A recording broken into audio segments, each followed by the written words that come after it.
Higher DC News, Mima Obibia Aquaba Ahadia, latest and hot news and qua Aremeyaw Bremo. And so we now subscribe here. What say over subscribe to the channel. The answer over click a subscribe button. Now what barely notification we answer video for we upload no. Also what's a be after we are now like video give us a thumbs up. Now share my offer for us now when you be here. Now who and someone else so I will Ghana memo. Afi yebura ye ensema beto ye proso yiti eye san komo ya ekosu yiti sansema ba beto yiti. I mean, I was shocked to the marrow when I heard the US Embassy make a statement that those who don't play the game by the rules and so on will be refused visas to the United States of America. What nonsense.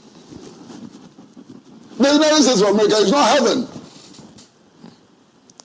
So if people don't go to the United States of America, so what? The US has no authority to decide the legitimacy of what we do as Ghanaians, how we hold our elections. So the US has no role to play in it. Those decisions must be made by the Ghanaian people. Because we do know that wherever the US has made such interventions, it has only led to chaos. Look at Venezuela.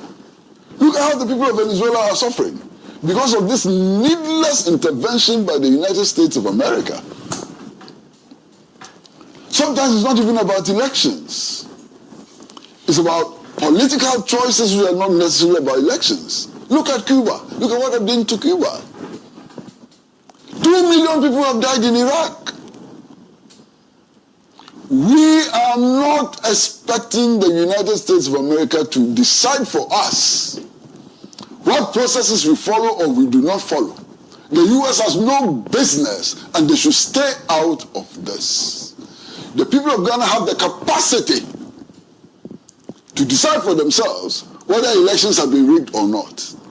And when elections are rigged, the people of Ghana who fought and defeated classical colonialism, who have changed governments many times and so on, will do it again. Why? The US believes in democracy.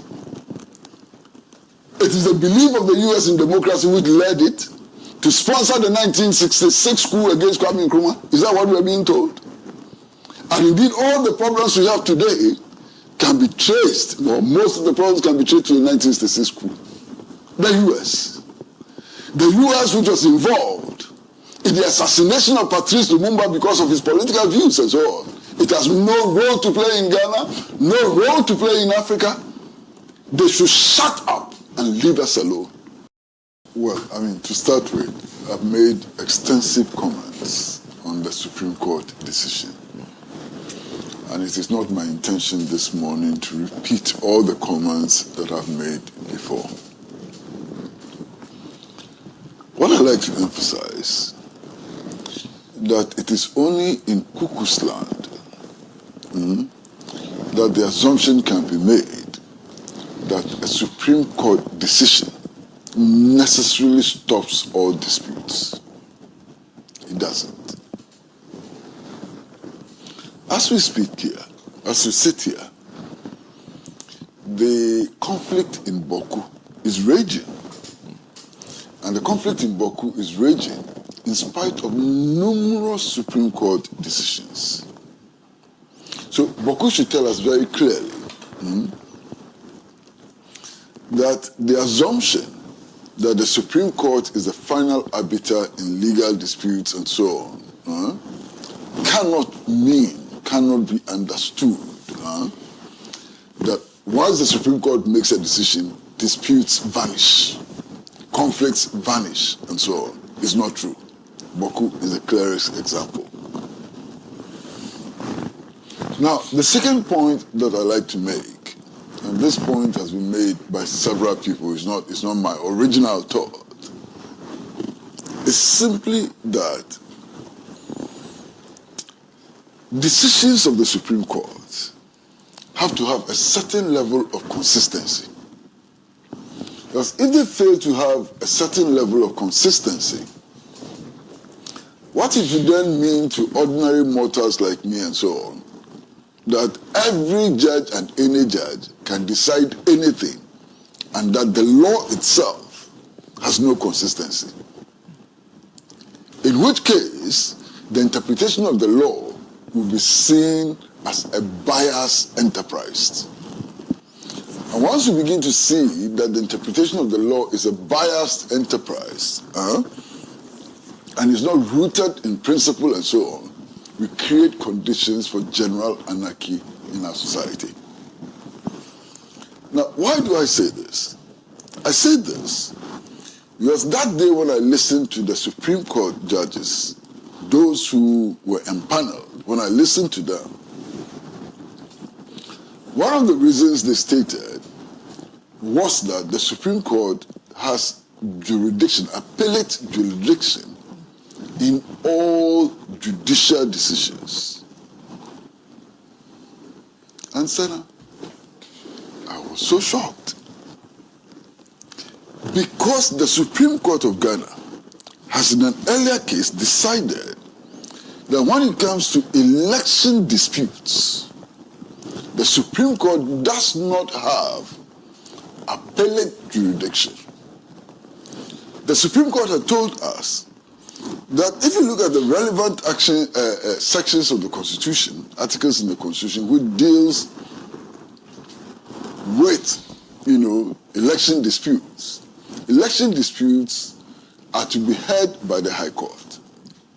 And that the Constitution expressly says that if parties in the dispute are not satisfied, they may appeal to the Court of Appeal. And that because the Supreme Court is not expressly stated in the Constitution, the Supreme Court has no jurisdiction when it comes to election disputes. So at least in one instance, the Supreme Court has told us that its jurisdiction is not over all matters or all decisions that are taken by the judiciary or arms of the judiciary and so on.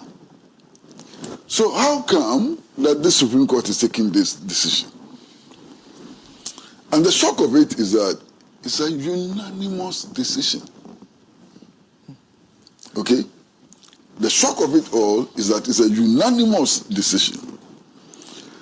So the question that I'm asking is that if the same panel which had heard the previous case had heard this case, what would the verdict have been? And if the verdict would have been different, what is the message we are sending to the Ghanaian people? That the decision of the court depends on who are members of the panel. That's a bit worrisome, okay? And many people have made this point, including lawyers of repute and so on. They've made this point and they've made it very, very strongly. Now, the other thing that I find extremely strange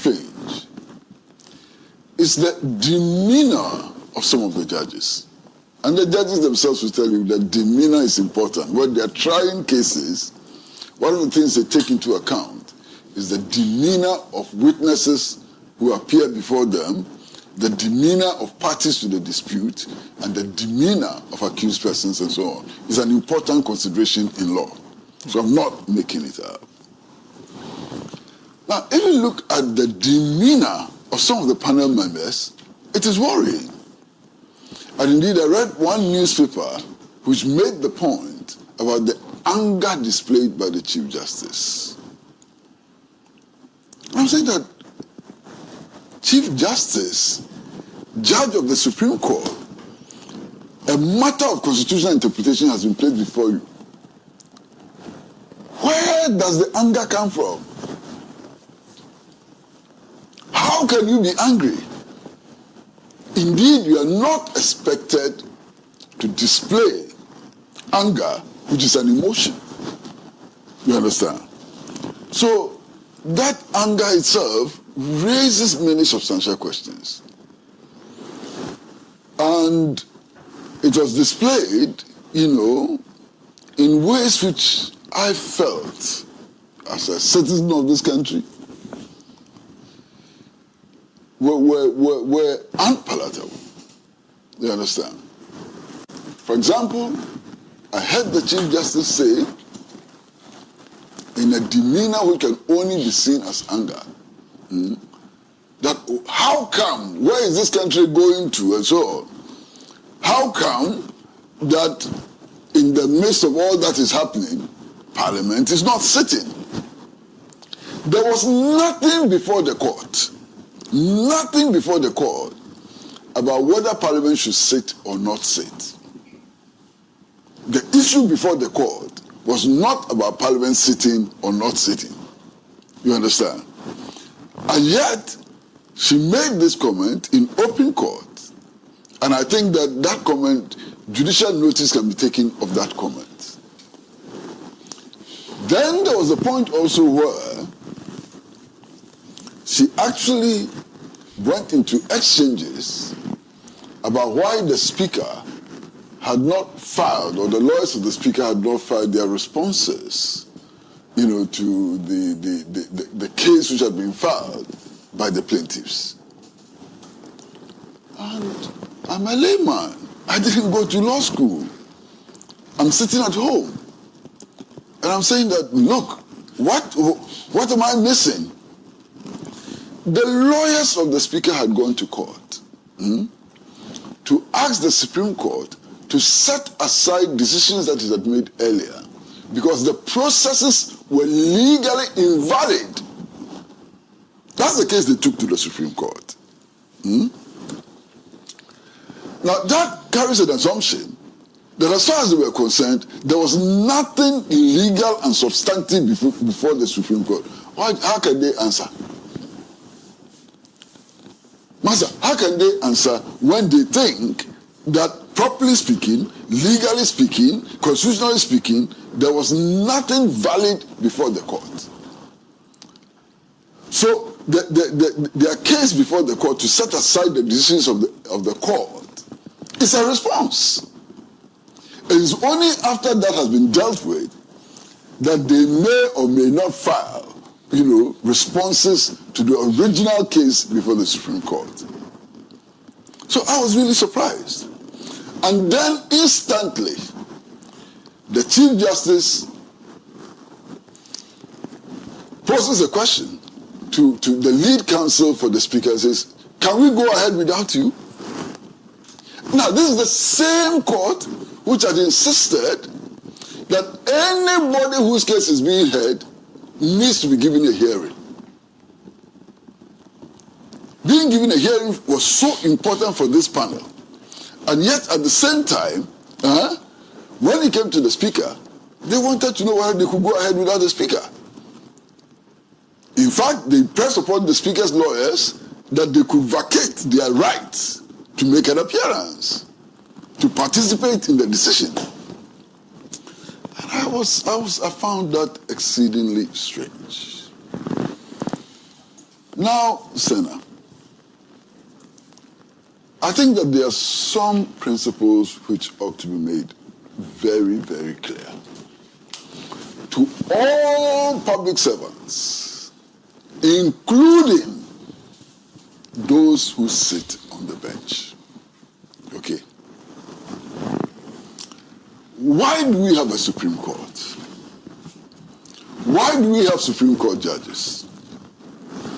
One, we have a Supreme Court and its judges only because all the 32 million people of Ghana cannot sit in judgment in cases.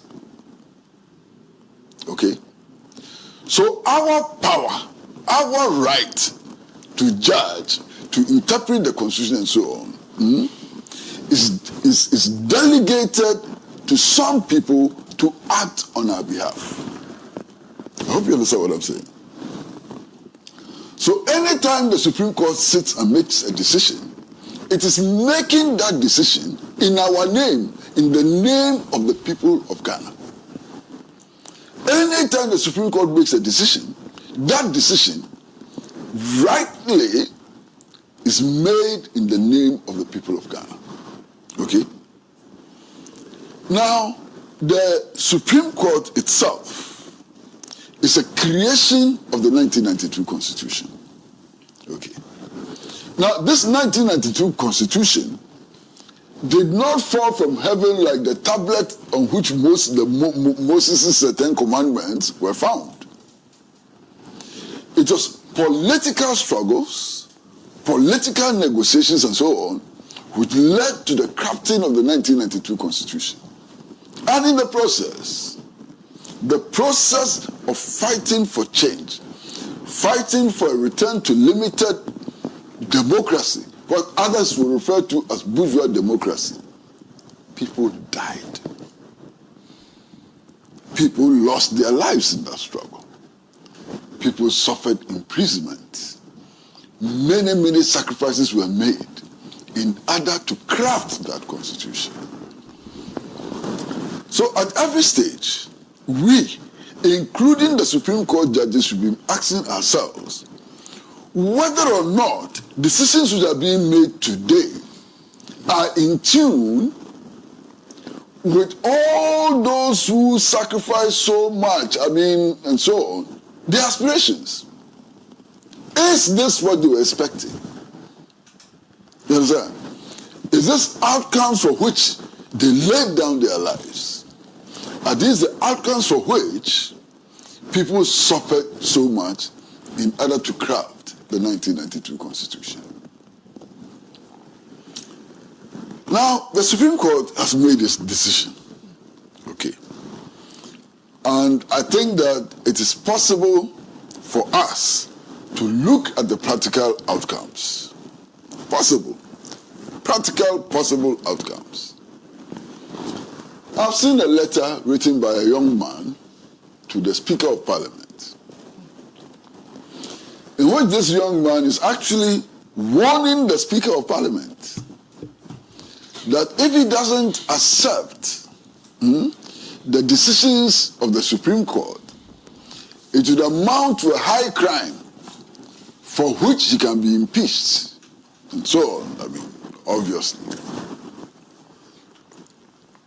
Now, I'm sitting at home reading this letter, and I'm wondering,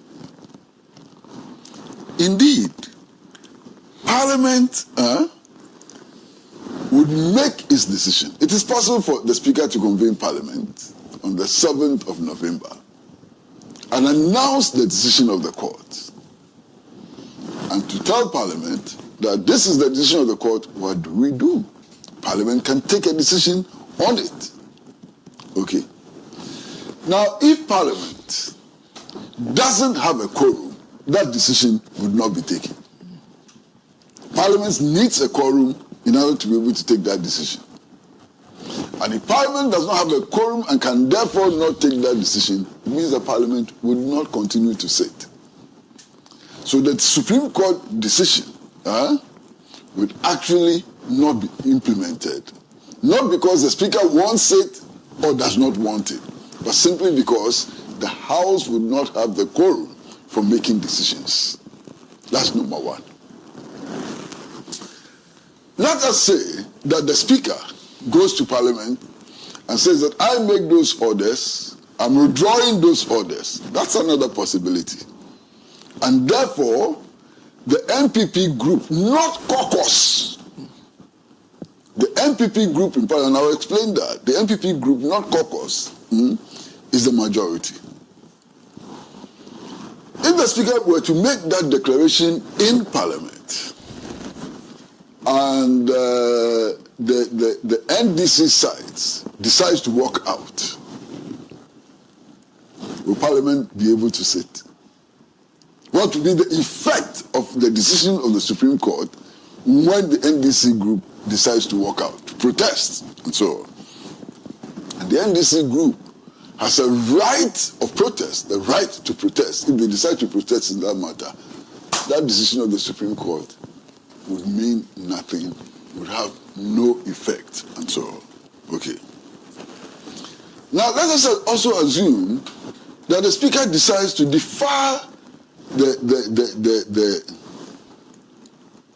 the Supreme Court.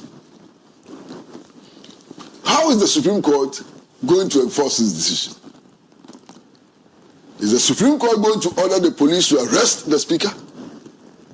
Is the Speaker going to be arrested? Is the Speaker going to be imprisoned?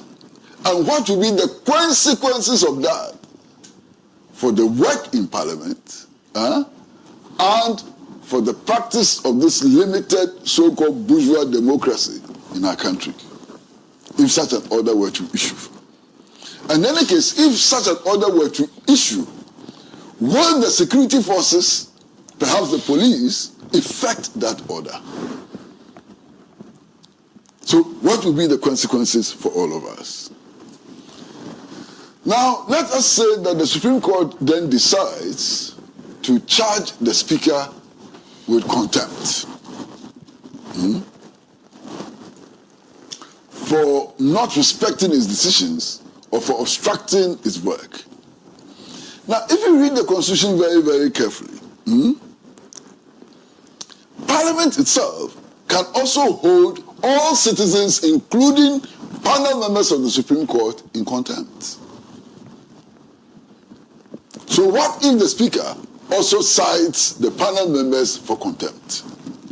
What then happens? I hope you are getting the picture. What then happens? What crisis would we have created? And what are the options for getting out of this crisis? Now, the point ought to be made that Parliament as an institution is a place for debate. It's a place for reaching compromises. It's a place for negotiations and so on. You understand? That is the nature of Parliament. Now, have we come to the point where Parliament as a forum for debate and negotiations no longer exists? Have we come to that point? Have we come to that point where Parliament as a place for negotiations no longer exists? And so on. And if we come to that point, what is the value of this democracy and so on? You know, these are concrete questions which I think that all of us, need to answer. Okay. Now, I've made this point also about minority caucus and majority caucus and so on. And interestingly, the Supreme Court itself made reference to a minority caucus and a majority caucus. And I found it extremely strange. Now, because what happened in Parliament after the 2020 elections is that we had a hung Parliament. A Parliament in which there was no majority and there was no minority. MPP had 137 members of Parliament and NDC had 137 members of Parliament with one independent candidate. So the MPP caucus could not be the majority and the NDC caucus could not be the majority. So some decisions had to be made. Now, strangely, and I say strangely because I disagreed with the Speaker's ruling. Okay. The Speaker came to the conclusion that instead of having caucuses of parties, they should have groups. And the Speaker decided that the independent member of Parliament could join the MPP MPs in order to form the majority group, not caucus. Now, why did the Speaker do that? The Speaker did that because of the very, very provisions of the Constitution that we are talking about, which prevent crossing carpet. Because if the independent member of Parliament had joined the MPP caucus, he could have been, according to the Speaker, he could have been deemed to have crossed carpet and therefore should have lost his seat for by-elections to be conducted in his constituency. So the Speaker, in his wisdom, then decided that he joins the MPP group and not the MPP caucus. And that makes the MPP group the majority group and not majority caucus. Now, I have a fundamental disagreement with the way Parliament approached the issue, especially the Speaker. And that is simply the fact that we have always operated on the assumption that there will always be a majority and there will always be a minority. And because of that, the standing orders of Parliament, which are the rules governing the conduct of business in the House, has been crafted on the basis of majority versus minority. Now, when we got into a situation where we saw that it was no longer to operate on the old tradition and so on, we should have been able to craft a new standing orders which takes account of a hanged parliament where there's no majority and minority. Now, instead of doing that, we took the easy route and now created groups instead of caucuses and allowed this independent candidate for all practical purposes to cross carpet to the NPP. And that's my problem. Okay? So if you take the results of the parliamentary elections of 2020, there is no majority and there is no minority. This majority and minority was a creation of the speaker based on his own ingenuity and so on. He created this. Now, if you look at Article 97, G and H, as far as I'm concerned, the meaning is clear. The meaning is clear. But then there are others who argue that, yeah, the meaning may be clear to you, but it may not be clear to us. And for as long as there is some dispute about its interpretation, then we have to go to the final arbiter when it comes to interpretation of the Constitution, which is the Supreme Court. Fair enough. Let us just apply logic. Just plain logic, not difficult logic. I mean, the logic which sometimes is referred to as common sense. That's all. Let's take the case of Honorable Cynthia Morrison. That's the case of Honorable Cynthia Morrison. Honorable Cynthia Morrison was elected not as an independent candidate. She was elected, her constituents elected her to go to Parliament as an MPP parliamentarian, to join the MPP caucus and to use the floor of Parliament to ensure that the manifesto of the MPP, the agenda of the MPP and so on, can be implemented. That's how she was elected. You understand what I'm saying? Now, Honorable Cynthia Morrison has decided, it is not a rumor, notice of polls have already been filed. She has decided that she's no longer able to represent the New Patriotic Party. She's not able to represent the New Patriotic Party. So, the people who elected her to go into Parliament to represent the New Patriotic Party and so on, her current position and the position of the electorate who sent her to Parliament are in conflict. Who can argue against this? They are clearly in conflict. Now, the NPP itself, by its own constitution, has said that Cynthia Morrison can no longer represent them. Because a provision in the NPP constitution says that anytime you stand against an NPP candidate, you automatically lose your membership. So you have Cynthia Morrison in Parliament. NPP says that you can no longer represent us. She herself says that I have no interest in representing you and so on. And yet the Supreme Court says that she must represent the NPP. What is this? Very strange. Exceedingly strange. But then the court also decides that it is taking this decision because if her seat is declared vacant, her people will have no representation in Parliament. And then I go back to the Jesse Question case. You remember? Where his seat was actually declared vacant. Now, when Jesse Question's seat was declared vacant, how were the people in Asin South, is it? Asin North, yeah, represented in Parliament when his seat was declared vacant? But maybe you can argue, put forward all kinds of arguments and so on. What about the people of SAR, who for 4 years have had no representation in Parliament?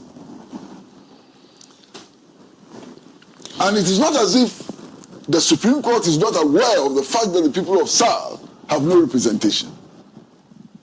For 4 years, no decision has been taken which enables the people of SAR to have representation in Parliament. So that's weird. That's strange, you understand? Now, all of these things, and in fact the NPP doesn't hide it, all of this legal maneuvering and so on, and in fact the Chief Justice alludes to it, has to do with granting tax waivers. You know, granting tax waivers to some companies that if the NPP doesn't have majority, its intention of granting tax waivers to some companies may not be realized.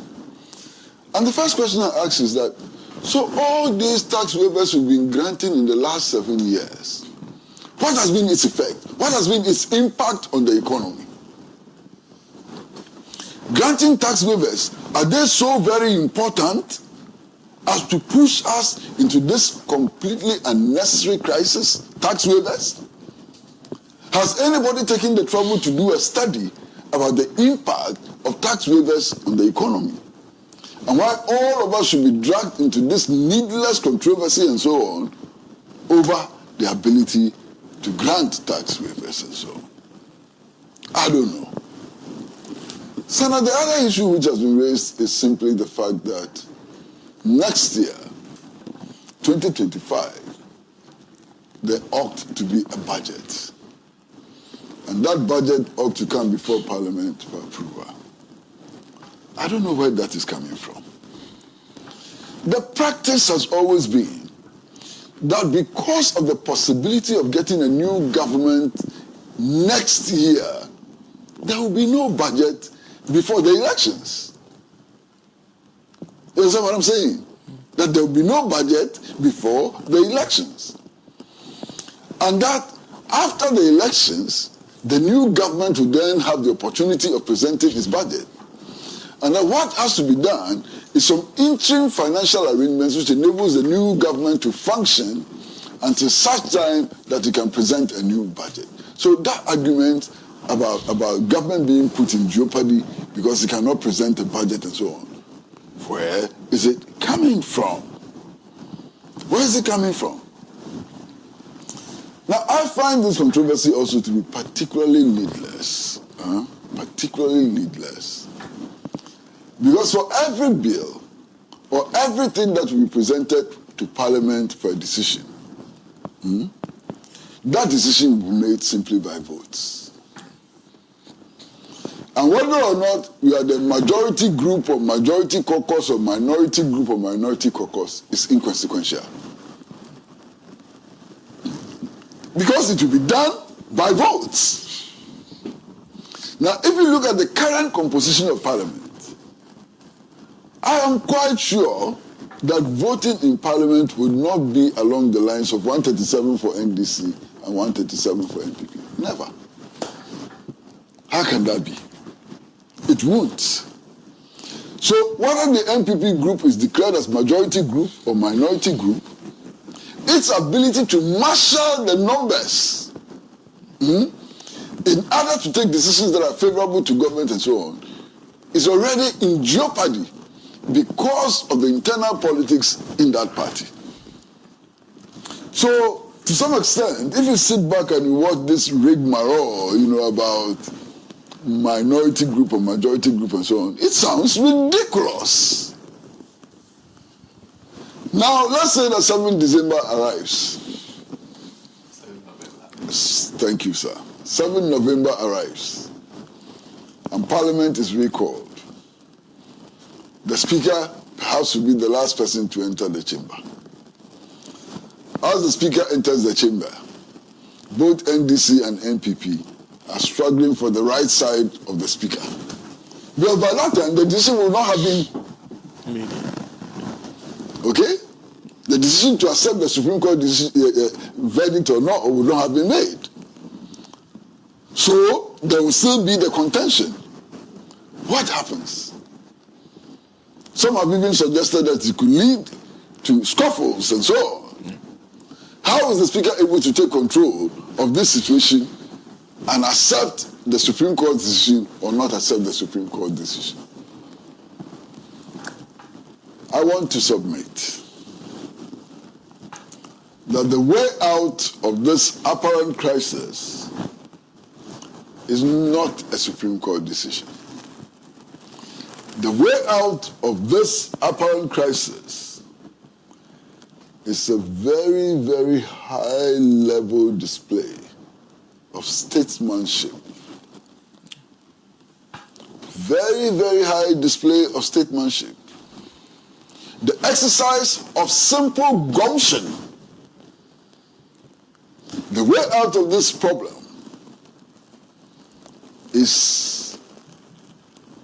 presents a test to the negotiating ability of the ruling elite in Ghana. So that's the point now. Okay.